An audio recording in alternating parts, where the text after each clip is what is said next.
I'm Lisa Rose. I'm an intuitive life coach and a spiritual mentor. This is a conversation about shifting into soul alignment, and it's part of a series that I'm doing on soul work and the Akashic Records. So as we go along, if you have questions, you can pop your questions in the comments, and I'll get to them probably closer to the end when I check for the comments, okay? So shifting into soul alignment. Question for you.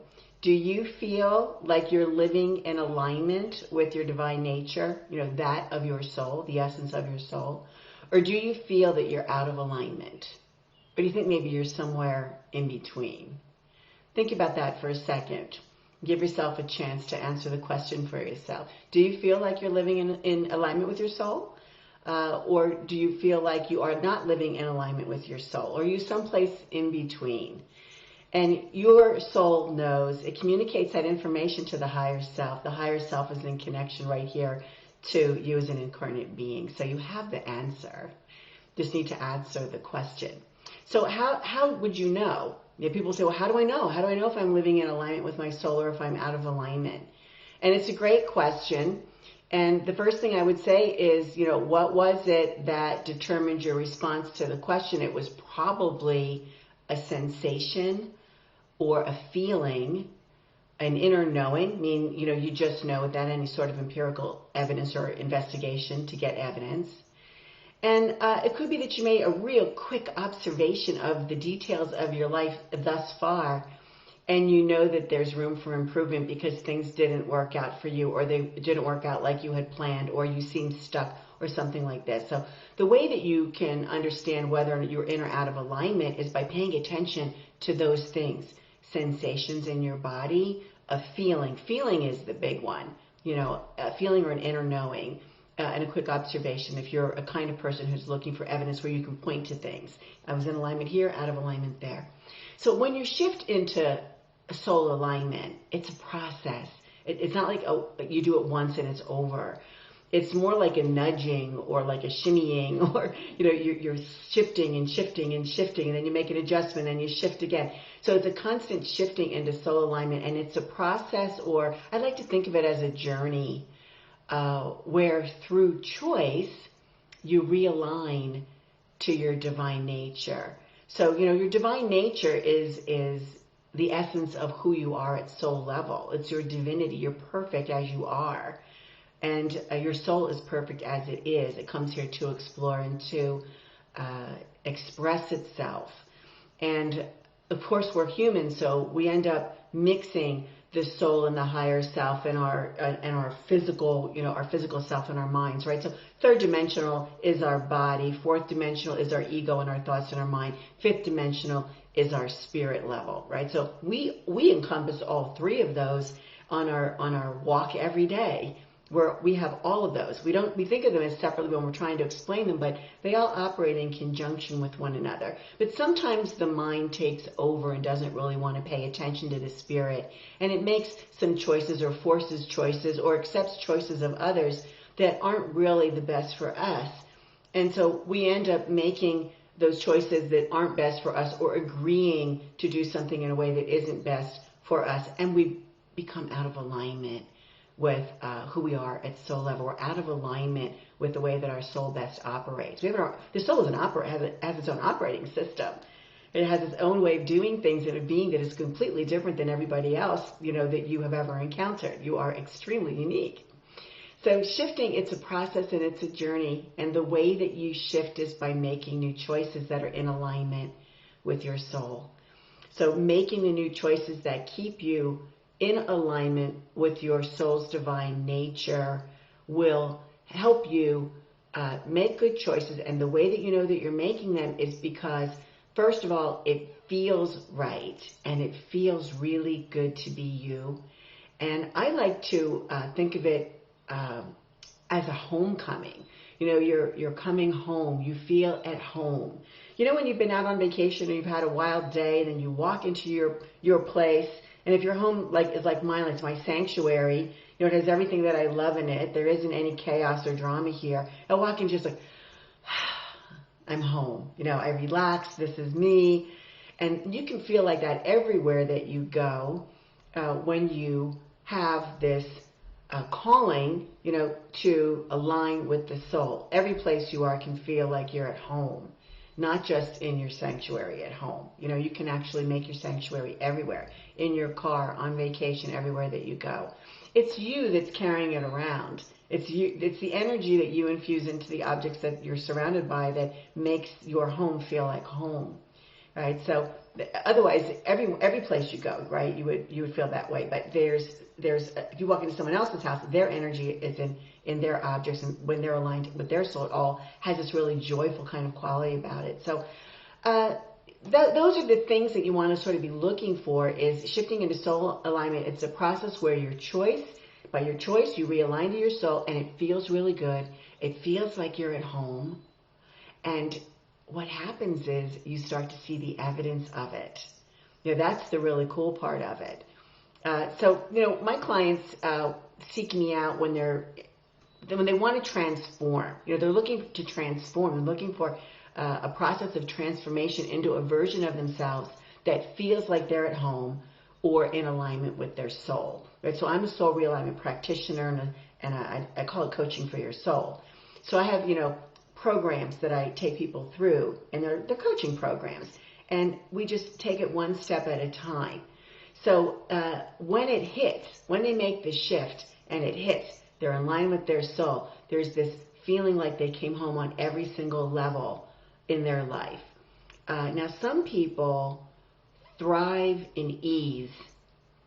Right? For them, aligning to their soul and making new choices results in a very easy way of living, and it is conducive to how they best operate. That's the environment that is really good for them to manifest, to create, to be, and it feels wonderful. While others don't find that to be the place to be in a sense of ease, they thrive under pressure, or they might thrive with challenges. That's where they want to be, in the thick of it, where it's all firing away and coming at them, and they can choose this, and this, and it's not easy. And they get this thrilling sensation of being right in it, in the challenge. So different strokes for different folks here, but it's revealed in your soul record, and you'll feel it when you're in alignment. So somebody who likes to live with great ease, for example, and they're making choices that are creating drama and chaos or pressure or challenge or an immense struggle, it's those things that are the clue that you're out of alignment. You're struggling and you don't get a thrill from it. You don't like it. You're challenged in ways that are draining. They're not thrilling and exciting for you. And it's the same as the opposite. Sometimes life is so easy for people who enjoy the thrill that when it's easy, they are bored. And when they're bored, they get into trouble. So they don't like that at all. So for them, it's the boredom, seeking cheap thrills, things like this that end up informing them that they're out of alignment. Right? So it's very individual, and discovering who you are at soul level is the first step. That's the first step. Now, for some of you, it may come very naturally because you believe and you trust the sensations and the feelings and that sense of being at home and what feels good and what doesn't feel good for you. Some of you already understand yourself at soul level. You're like, well, no, that's not right for me. So I'm going to say no to that, even though it makes sense. It looks like a great choice. It's the shortcut. It's least expensive. Everyone's telling me to do that, but it doesn't feel right for me. Right? So that would be an example of somebody who understands that the choice that is being presented to them is not one that is in alignment with their soul, and it's not the best one for them. So they'll end up making a different choice then. Others don't. Others will cave. They'll cave and they'll just say, okay, let's do it that way, or let's do it your way, or that makes more sense, or wait, I'll let someone else make that decision for me. And they just sort of go along with it. They're led, although they're accepting that they're being led, right? They're accepting that they're being led to a different choice than that. So, but it takes them out of alignment with their soul, and then things don't work out, or they become chaotic or dramatic. and there's problems, and it doesn't feel good, and you don't feel like you're fulfilled and you have joy and happiness, and there isn't any abundance, and there isn't any clarity. In fact, there's probably a feeling of being lost and wondering, what do I do next, or what do I do now, or what did I do wrong? And this can happen in all kinds of choices: where you live, who you're sleeping with, who you're loving, what kind of relationships you have, where you're working, who you're working with, what kind of training did you get, where do you live on the planet, what's your house like, what's your house set up like, right? And is it in alignment with who you are at soul level? It affects absolutely everything, everything. So at the end of a journey into soul alignment, at the end, after shifting into soul alignment, a lot of my clients, for example, report feeling this sense of fulfillment. You know, they feel satisfied. They're full. They're so full that they can easily give to others. They feel joyful. There's happiness, and it's not just, I'm going to put the happy face on. It's like deep happiness that is resonant so that it even affects other people. There's abundance. You know, and abundance can be this sensation that you have everything that you need, this sense of fulfillment. You can be emotionally and psychologically abundant. You have all the feelings and the sensations that you want. A lot of times we think of abundance as having a lot of money in the bank. Well, that's just one form of it. You know, that can be a form of abundance, but it's not the only form. Not everybody needs a whole lot of money in the bank, by the way. Ask a nun. Okay? So that's why you have to identify for yourself what abundance is for you in alignment with your soul's calling, right? So who it is you're at soul level. My clients also talk about ease. You know, it's so easy now, Lisa, they'll say. It's easy. Everything, it's coming to me so easily. I'm not struggling for it anymore, whatever it might happen to be. And there's clarity. So we always have a good time at the end of a soul realignment, session, because I'll hear people say things like, so that's where I screwed up. Or, oh no, I've been doing it wrong all this time and wasn't aware, but now I get it, and I'm gonna make a slightly different choice in the way that I'm doing things, and it'll work out beautifully for me, and it does. Or, it's okay to be me is a big one. It's okay to be me. Change is happening so fast that even I'm amazed. It all makes sense now. And most recently, a client said to me, oh my gosh, now I get it. New choice, new life. New choice, new life. So understanding the benefits of shifting into soul alignment is the easy part.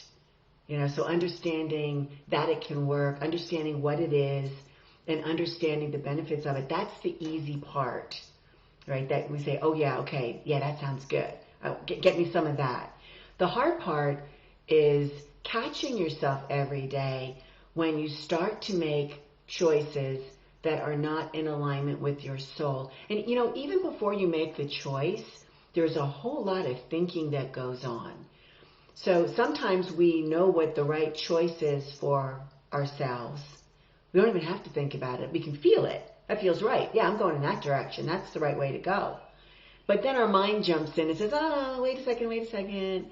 We're not so sure that we want to go that way, says the mind and, and the thoughts and the ego. And so they begin to interrupt what it is that the spirit is driving you to do. So this is what I mean by you have to catch yourself, So even before you make the choice, you might already be doing some thinking about it. Or you might be overthinking it, thinking about it really hard. I know that I'm guilty of that. I think things to death. It would be so much easier if I just said, does this feel right? Does it feel right? Which one feels best? I don't have to explain it to anybody. Which one feels best for me? And then going for it. And as I've gotten older, I do that more often, where I'll say, okay, what feels right for me in this moment? And because if it doesn't work out for me, what do? I back out and I make a new choice. I don't ever feel like I'm stuck with it. I just make a new choice. This didn't work out? Okay. This relationship didn't work? Okay, I'm going to close that one down and going to create one that works out better for me. This job isn't working out? Okay, I'm going to take what I can from it, and when I'm no longer able to contribute or it's no longer contributing for me, satisfying me, then I'm going to dust off my resume and then start shopping my skill set around and make a new choice, right? So it's always about making the new choice that's suitable for you. So the hard part, again, as I said, is every day catching yourself when you're about to go out of alignment. And the kinds of things that will do that are, you'll notice that you have patterns. You might have patterns that have been with you all of your life. Maybe one of your patterns is you have to check with the male authority figure before you make a move because you're female. I know women like that. Okay, so maybe that worked out great, and maybe that's not working out at all, right? So you have to decide which of those is working and which one isn't working. And if it's a pattern where the male might not care at all what it is that they'll say, go ahead, be happy, honey, make your own choice. You don't have to come to me every time, right? And so that would have been a pattern that was established. It might even be an ancestral line of patterning that just has been going on for hundreds of years that you haven't yet broken in order to be able to be in alignment with your soul, right? So patterns, you'll look for patterns. Then another one is pressure from others, outside forces, the kids, the family, the friends, the experts, the lovers and others that are pressuring you to be a certain way, to think something certain, to question yourself, to make a choice that isn't the one that you would make for yourself, right? So you can feel that one coming on. And oftentimes we cave into that. Even, good old-fashioned peer pressure. Anybody remember that? Good old-fashioned peer pressure. Convincing, families and friends, they all contribute to our choice. That helps us to ignore the soul callings and to make choices and decisions that aren't best for us, but are often best for someone else, the person that's trying to convince us that we are wrong and we should do it this other way. So these are the moments that you can feel them, because you can feel yourself beginning to negotiate, to compromise, to try to maybe defend without being offensive, and finding some wiggle room where you can at least get some of what you want, but really giving the decision over to someone else on what it is that they want, right?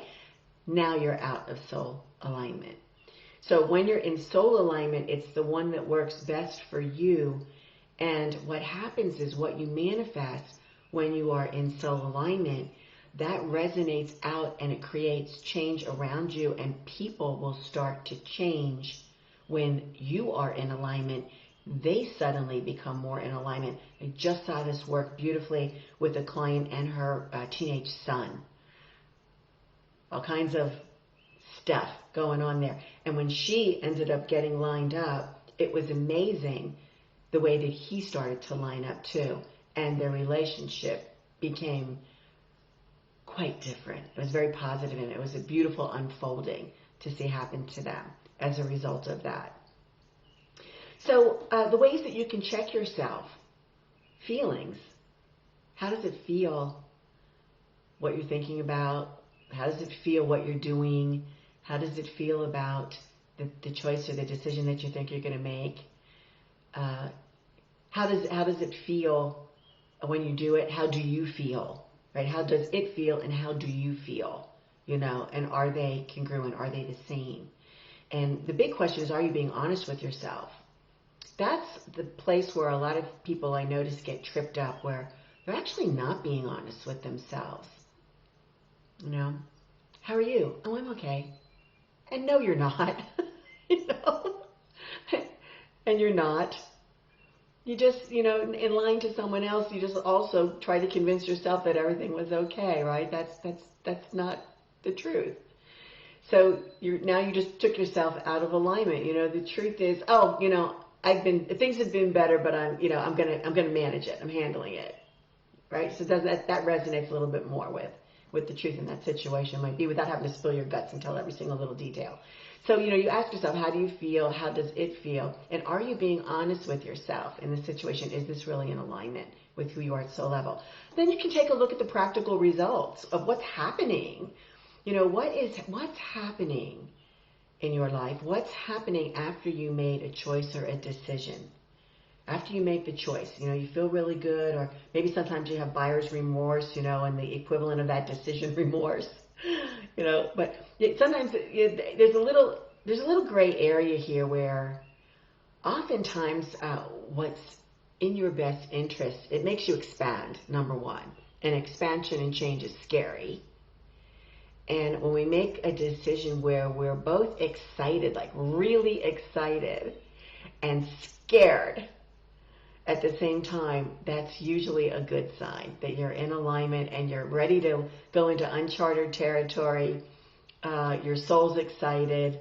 Your mind's scared because it hasn't done it before, but it's going to go where you take it, and you go in that direction, and the results are fantastic. It ended up being a really great decision. And you can say, is this what I want, or is it not what I want? Was I manifesting exactly what I wanted in alignment, or was I kind of sort of manifesting what I thought everybody else would like and I'm okay with it? And then you get something different. Those are two different manifestations. One of those is deeply, deeply satisfying and turns out into something really, really wonderful for yourself. So does it feel right for you is another question. Does it feel right for you? And in the aftermath or afterwards, did you get what you desire? And what we're getting, the desire isn't always a thing. The desire is a feeling that we're usually getting. That's why so oftentimes our houses are filled with things that we never even look at or ever use once we got the satisfaction of buying them. Right? We wanted something shiny and new, and we thought a thing would do it. And it was probably that we wanted a new experience, not a new thing. So pay attention to the level of honesty that you have when you're asking yourself, is this what I really want? Is what's happening the direction that I want it to go into? Because when you take that moment, I call it a sacred pause, and I've written about it. I've talked about the sacred pause in other lives and in my blog and in workshops and things. I talk about it a lot. The sacred pause, it's people want to sort of like rush through it and get on to the next thing. But the sacred pause, it's a place where you get to sort of have a look at everything. What's coming, what left, what decision you can make to change things up. And it doesn't take a lot of energy to stay there in the sacred pause. You're sort of preparing for what it is that you really want, and it gives you a chance to rethink things. Maybe consult with a spirit guide, maybe talk to your angels, maybe consult with, the universe, the source, the light, the God, whatever it might be for you. And then you get that sensation or that feeling of, yeah, this is the direction I need to be going in. Or you get the feeling or the sensation of, I'm not so sure about this. I think I need to back out of this and go in another way. And then you get to make a new choice. And then the new choice can get you further into alignment. So sometimes you're lined up right away. And then sometimes you have to make a choice, and you make another choice, and you make another choice. And then you shift into soul alignment. And you know it when you feel it, when you get there. Okay, so those are ways that you can do it. Okay, another way that you can do it, shifting into soul alignment, is through soul work. So this is where you're doing the deep dive and discover who you are at soul level by having a professional, someone like me. I mean, I'm a soul realignment practitioner. This is what I do. I coach people through the process, and they help you. They guide you. It could be a coaching session or a guidance session to help you go through the process into alignment. And here's the really special part about that is that oftentimes we get that information, but we don't know how to use it practically.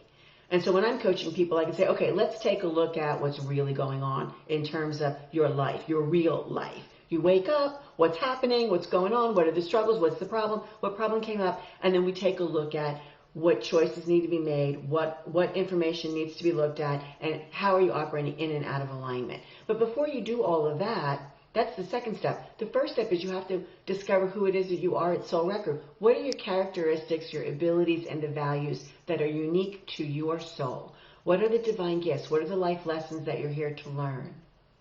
And that whole big bag, right, is how you best operate. Your operating system is in there. How you best manifest is there.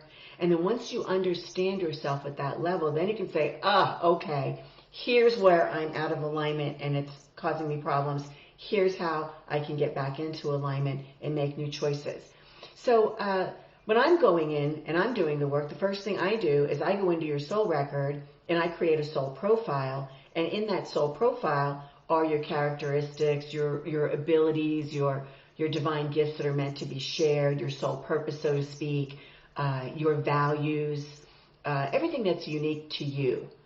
Whether your soul is male or female and has those qualities and characteristics, which has nothing to do with sex or gender. Once I get all that, I can then take a look and say, well, where are you in alignment? How far out of alignment are you? And were you born that far out of alignment, or did you get further out of alignment or further into alignment by the choices that you're making in this incarnation? So I can see all of that in the soul profile, in your soul record. And then from there, then I start to see the reasons why you're out of alignment and what choices that you have made that has caused you to be out of alignment. And I can see what the consequences of the choices are. And I can see whether those were done in the present life, if those were done in a past life. And then once we have that information, then we can say, okay, here's the specific example of where you had made a choice, took you out of alignment. These were the consequences. This is what happened. And as a result of that, your alignment to your soul is either blocked or it's restricted. And then we do an energetic clearing in the Akasha, which is where your soul record is stored. The Akasha is an energetic field. Everybody has access to it if you know what you're doing. You have access to it, for yourself at all times, and then I have access to it for other people with their permission, right? But you have access to it. We're connected to it. It's not really separate from us. So the Akasha right now is recording everything. It's recording you watching me talk about this. And it sits in the record, So it's like an imprint, or I like to call it a soul print. It's a soul print, really, part of your soul print. And so we can do an energetic clearing of all the things that need to be cleared, the energy of the consequences that are contained in the record. It's sort of like having a clean slate, unless there's a lesson or something that's in motion right now that can't be cleared, and then the records let us know that, wait, something's in process. We need to clear it, then we can clear it later. So then you start kind of with a clean slate, and then you can start making new choices.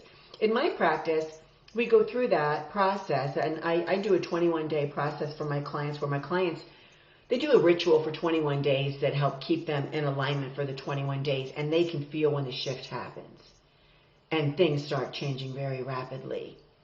And then that's when we start doing the day-to-day sort of coaching work to help them stay into alignment and to start creating new patterns. But the patterns are now in alignment with who they are at soul level, so it's not a negative, it's actually a positive, and it goes out and it affects everybody else. It affects the family, the friends, the kids, the relationships, the work, the job, where you live, the community, the planet, right? So it just works that way. I've seen it over and over again.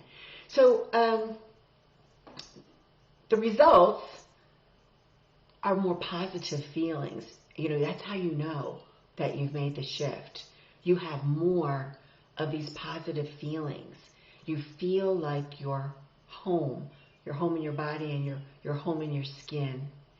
And it's a wonderful, wonderful feeling. Good things happen. Good things are happening to you. There's this ease in life. Life becomes easier. And you'll understand who you are, why you're here. You'll start creating experiences that are in alignment with your soul. And shifting into soul alignment, it just becomes natural. You'll start to stop yourself when you feel like you're going out of alignment. You'll be able to tell the difference. And then you'll understand that a new choice needs to be made, and you make it, and then those sensations that this is right and this is good for me, come back. Okay, so I hope that helps you to understand shifting into soul alignment. And if you have any questions, go ahead and pop them in the comments, and I'll try to answer your questions. If you felt this was valuable, or this would be valuable for some of your friends, feel free to share. You can share it with your friends or tag your friends, however it is that you like to make people aware of things that you found interesting. I think you can actually share it probably to your social media page if you want to. And if you're interested in this, if you're interested in doing this kind of work with me, we can do a soul blueprint, which includes your soul profile and also the realignment work. First, I always start there. And then if you want to go into coaching, that's a separate program.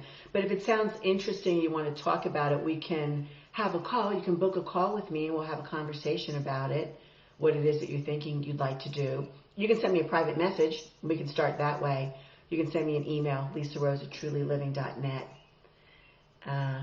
Or you can drop a comment here for me. Reach out to me some way. I'm here. I'm available. This is what I do.